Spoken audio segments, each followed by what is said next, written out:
Hey, thanks for joining us for another episode of the Church Communications Podcast. I'm your host, Daryl Girardier, and with me always is the one and only Katie Allred. Today's podcast is brought to you by Storytape.com. Storytape, finally, one subscription, unlimited stock footage and downloads, 5,000 clips, and cinematic 4K ProRes footage, 1,000 plus new clips added every month. We know this is crazy, that the average 4K stock video clip costs between $200 and $500. We've had enough of that. Storytape gives you access to unlimited cinematic footage at an affordable monthly cost. Best of all, instead of standalone clips, Storytape footage is grouped together in scenes to help you tell a story. Sign up today to get early access to Storytape. Again, that is storytape.com. And we thank them for sponsoring today's episode. Katie, how are you doing today? I'm doing great, man. I have really missed the podcast. I would say you've been on vacay, as the kids say. And it was fantastic, but I'm not gonna lie, I'm like happy to be back in the podcast because it's a lot of fun and whatnot. So of course, we're glad you're back, and I know that you got the much needed rest that I'm sure you needed. I visited the mountains and the beach in 1 week, so I don't know how restful it really was. I have to say, I was very impressed with that because my wife and I were looking at your feed, and she's like, "Oh my gosh, she's in the mountains." I was like, "Yeah," and I think she just was at the beach. I was like, "That's really impressive." I got to give you. What I didn't mean to. I didn't really plan that. I didn't think. I don't know. I did plan it, but I didn't. It wasn't super intentional. I don't know.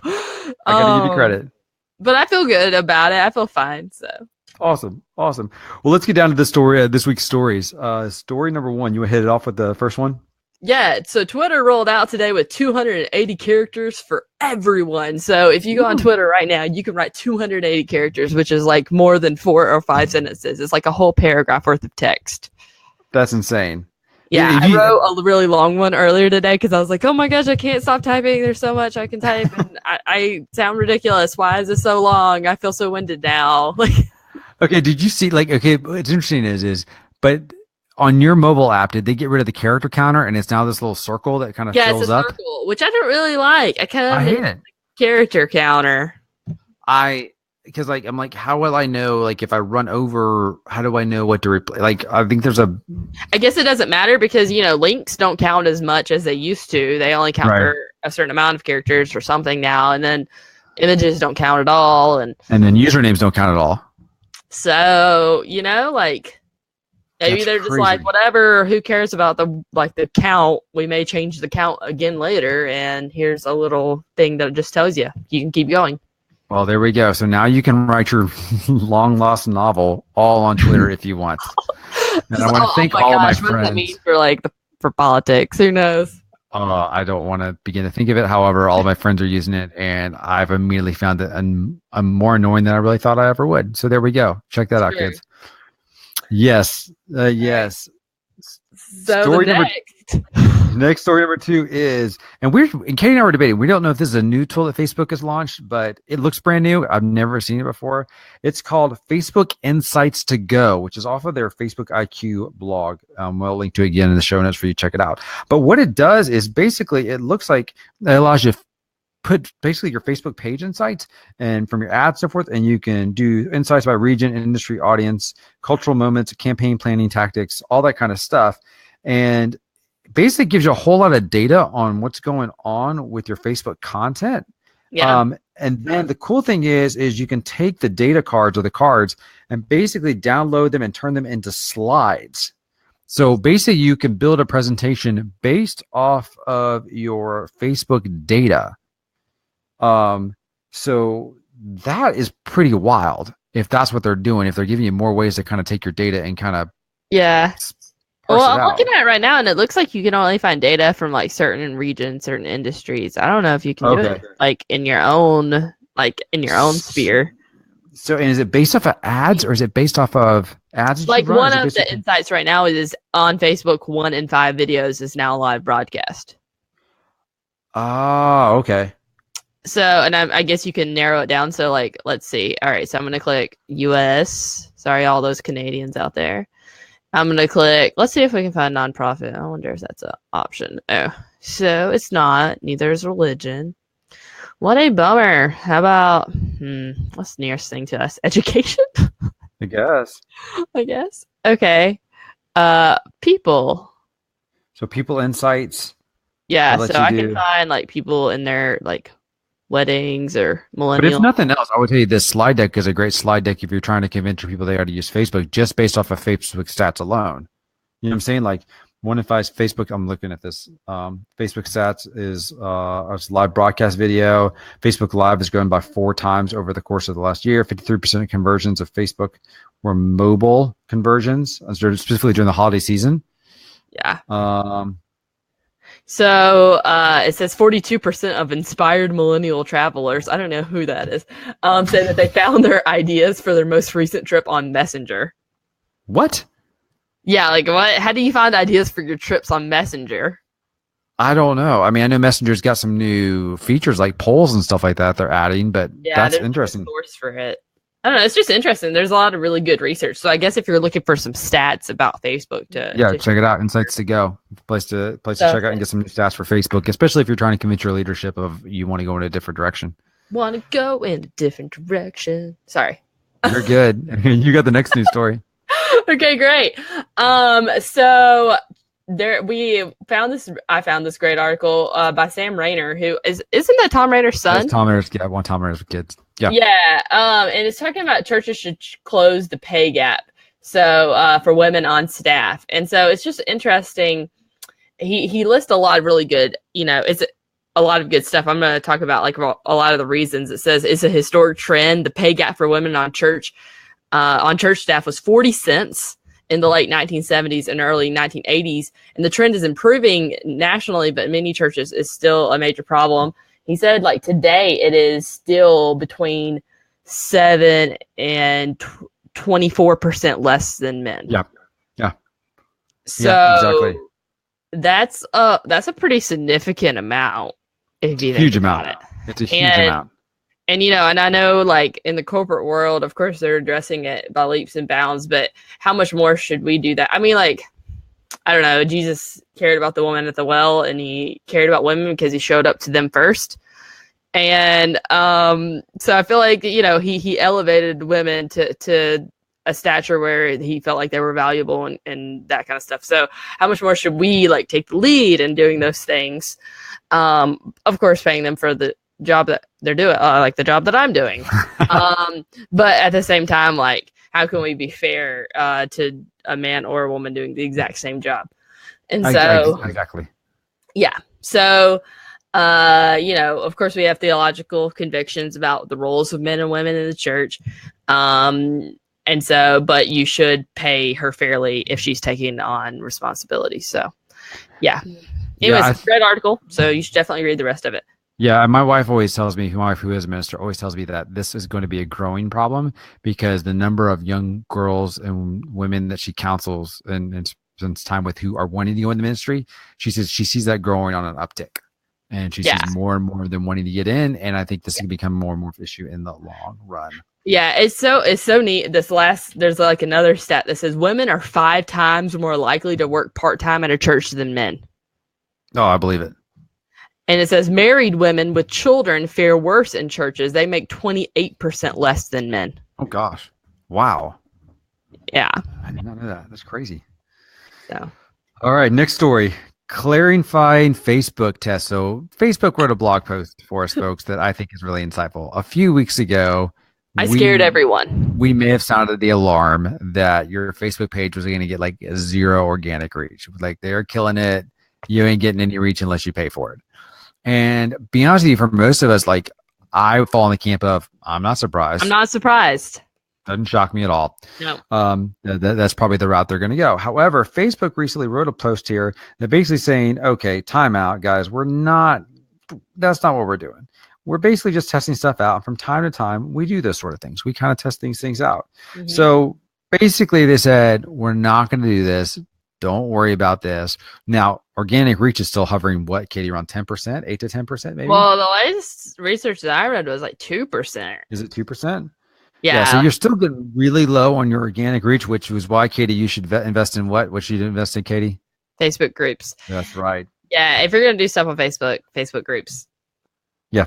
So apparently what it was, this is a test they were running to understand how people prefer separate places for their personal and professional, or excuse me, personal and public content, which goes also with the rumor that they were looking to do in two different news feeds, one Yeah. for public content that you've liked and one for personal private friends. So this kind of coincides. Apparently this was all, I think they were all kind of testing out to kind of see if this is going to work.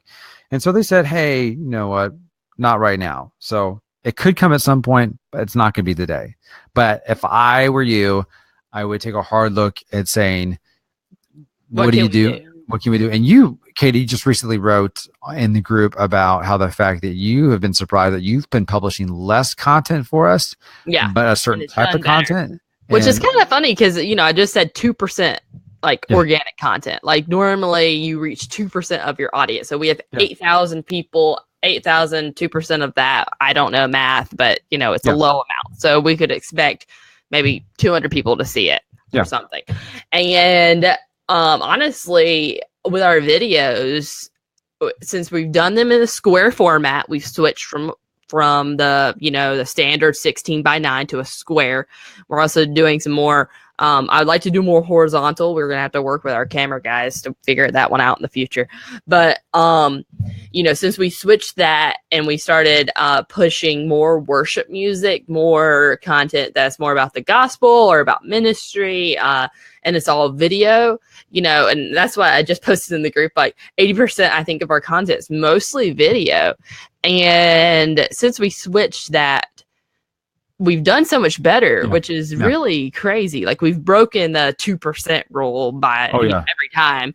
So, because we have a video that we posted on Monday that's now sitting at 7,000, which is almost 100% of our likes, if not more. And of course, you know, that's obviously not just people who liked our page, it's other people, which is who we're trying to reach. People who don't like our page. That's who we want to see that. So really, your page is your marquee. It's like, look at our church, like come, you know, be a part of it, or maybe be interested, or maybe question, like, oh, okay, what is going on here, or whatever. But a group is a good place to like really get your like marketing message or that kind of stuff down. And of course, that looks different for everybody. I could go on about that for like 40 years. So maybe we should do like a whole podcast where I'm like figuring that out. Yeah, I think that'd be a great idea for us to do. Like probably I think it wouldn't be bad to do a Facebook Live. I think because if you've done a Facebook Live page as Q&A before. Yeah, we may have to just do a whole like course on it or something. Right, yeah, that sounds like a fun idea. Teaser. All right. You want to do the next one? Yeah. Well, it's actually yours, isn't it? Yours. I mean, I'll do this. I'll like introduce it. Okay. So the report is U.S. grads are missing one thing: the ability to function like adults. Yeah, so the U.S. Chamber of Commerce Foundation released a report saying basically one thing they're finding in new grads, and I can confirm this about new grads that I've hired, is that they are basically lacking what we call soft skills. In fact, the report themselves calls it bridging the soft skills gap. And what we're finding is a lot of young adults who are coming out of college into the workforce don't know how to do things like write an email, how to work with a colleague. You know, sometimes it's short. Did you take business technical writing in college? I did not. I did. Really? So yeah, I learned how to write an official memo, and you know how to write an email to a professional or whatever, and how to like write an official letter, put the addresses and all that. It was actually a really handy class, so I don't knock it because like I really did feel like I learned a lot from it. Thanks, Dr. Phobes, or Miss Phobes. Sorry, Miss Phobes. But anyway, you know, and this article though doesn't say millennials. You said that earlier, but it doesn't say millennials. Well, let's also say this though. Okay, honestly though, if it could be those younger ones. Well, if we actually go by the technical classification of what millennials are, if they're graduating high school now and they're graduating college, they're not millennials. They're probably closer to Gen Z, not Gen Y. Yeah. And what we found with Gen Z, and this is going based on what we found via what my wife's research has told her, is that Gen Z, which is the group that's after millennials, they struggle with communication because they are highly based on texting. They've been on this phone.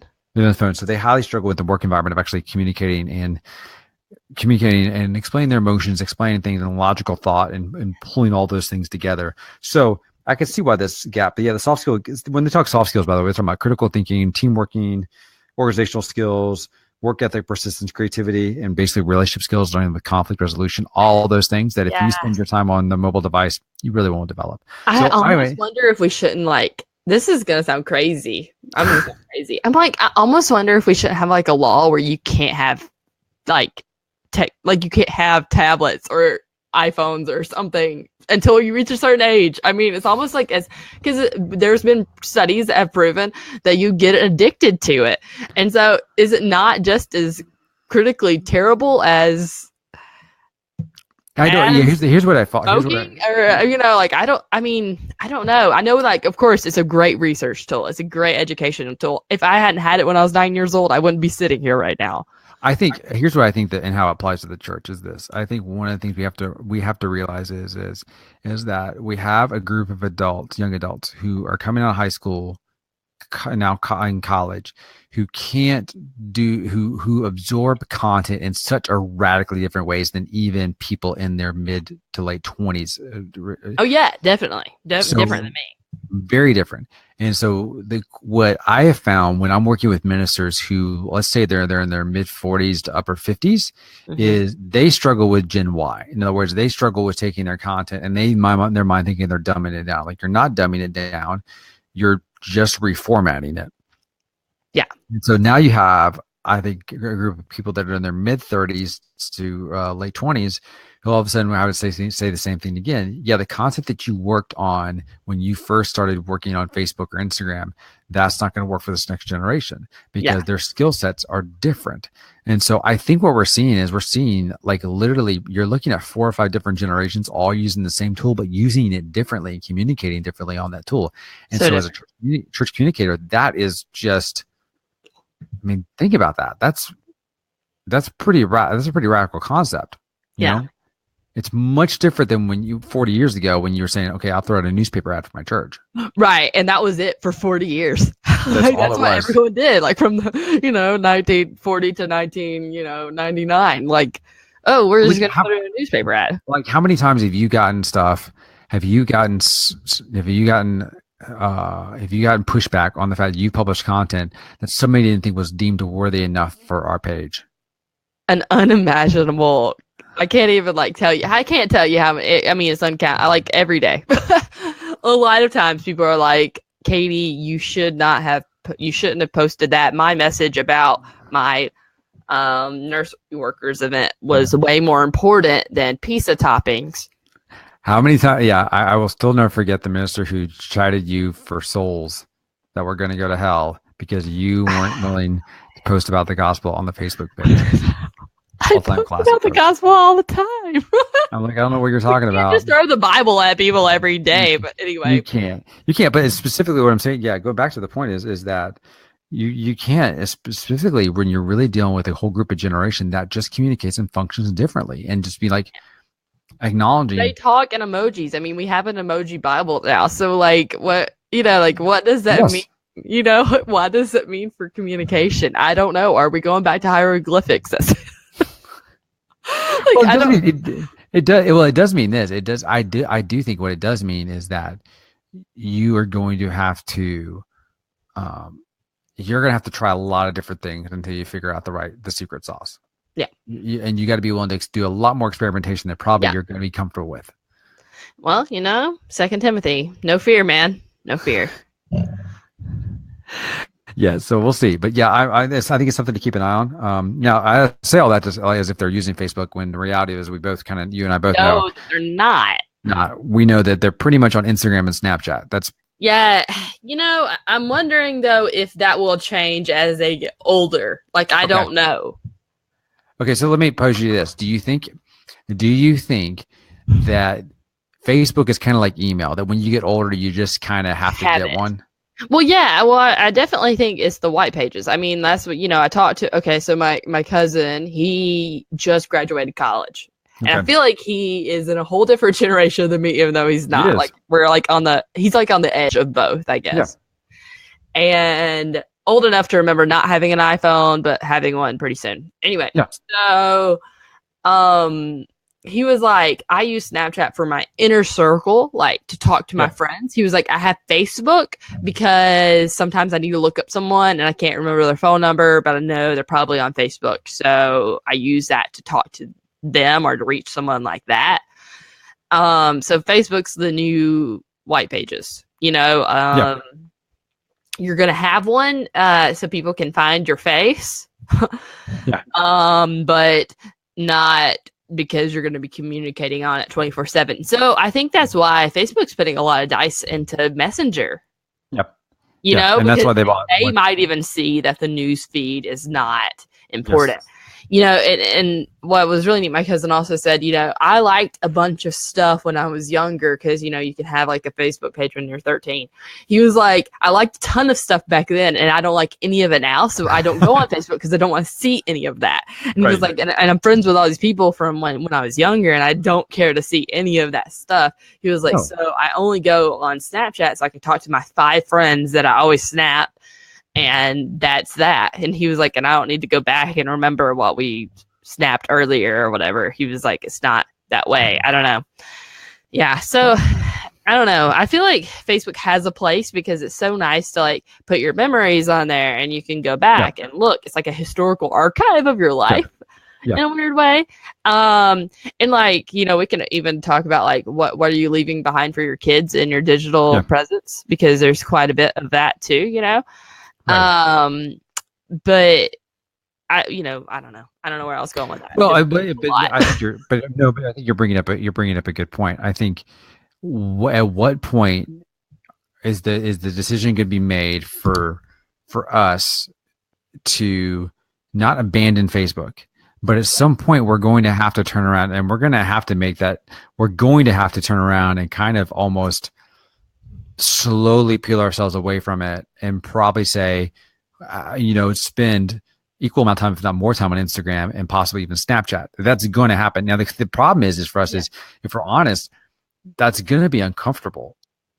Yeah, because it's not the tool that we didn't grow up instinctively with Instagram. We grew up more with Facebook. Right. And so it's an experience thing versus a time saving thing, like an information thing. Remember we there's a great article that talks, we're entering the experience age, not the information age. We're leaving it. And so as we enter this next, who knows how long it'll last, 10 years or so, I would imagine, like, you are going to be experiencing life with people. I mean, we're going to be getting glasses that like Google Glass, but people are actually going to use them this time, or, that kind of stuff is going to be more and more, there was also an article in our group that talked about,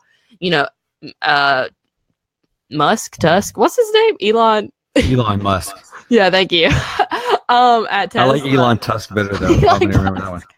Anyway, he has like invested or started this company where they will put computers in brains. Yeah. And that sounds so far-fetched, but then it's like, is it not the most logical next step? I mean, which is crazy and not what I would like to personally do ever. But, what will our children, think? Well, I think Justin Nava just pointed this out. I hope I'm pronouncing your last name right. Sorry. Is that he says, any information without experience or emotion is pretty much spam right now. I think that's a extremely eloquent statement, because I think it's authentic. Yeah, and so I think, again, let's talk about this for a second. Is that's, if you're working with ministers, this is one of the struggles I have with ministers who experienced web in version 1.0, with the web solely served as an information point. I'm going to go there to get information. I'm getting in, I'm getting out. And so all of a sudden, when it becomes an experience portal by which I can pour experiences into and out of, for a lot of them, and when you run in this on a daily basis, Katie, is people going, hey, can you promote X? Give people this information, versus saying, let's show them with an experience. Right. That's a connection point for them. Yeah. Yeah. And I think yeah, go ahead. No, I was going to go on another tangent. But, well, okay, so do you remember when Pottermore came out? I think I do. Okay, well, Pottermore.com, I think originally Yes. It was like more of a informational hub, and then they switched into like a total experience. Like you had to log in, you had to do the sorting hat, then you had to go find the information. Right. And for me personally, growing up in Web 1.0, where I just wanted to find a lexicon of information, it was extremely frustrating because I was like, I don't want to have to dig to find out Hermione's middle name. Like I was like, Right, exactly. I just want someone to tell me. And that's, I think though, it catered to that audience that was right behind me in ways that, you know, I didn't understand or grasp. And so I think it's interesting, you know, they've actually kind of gone away from that too, from being a total experience to being kind of like halvesies, to having like a very informational part of their website, to also having the interactive part. And so, you know, what does that mean for church websites? You know, do we need to have walkthroughs of our church so people can experience it and feel like a VR kind of experience before they get there? Do we need to have community groups online like this, like where we're meeting, you know, not necessarily face-to-face, but face-to-face, more webinar type places where people can, classrooms online where people can talk? Like what does that look like for the church now and globally in the future, you know? I don't know. I do think websites at the end of the day are just digital brochures. That's all they need to be. That's all they should be. But I think a good walkthrough though would be handy. That's what I'm saying. It's a digital thing to kind of get you acclimated to who we are. Yeah. I would even venture to say I'm not even so sure it needs to be a content hub anymore. Yeah, it doesn't. Email that content to somebody. Yeah, email it to somebody, and you know, put it on another platform. So there you go. Figure out another way. You know, Josh, who made our website, shout out to Landslide Creative.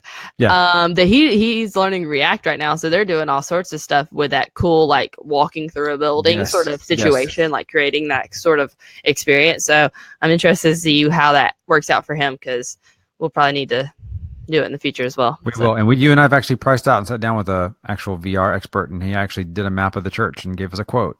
So we'll do it at some point. All right, folks. Well, thanks so much for joining us tonight for this week's episode. We appreciate it. If you are listening to the audio version of this, we would love it if you hit the subscribe button. If you're on Facebook, we'd like it if you're on the page to share it or like that as well. It'd be awesome. We appreciate you guys. We hope you guys are having a great week, and we'll talk to you soon. All right. Bye. Bye.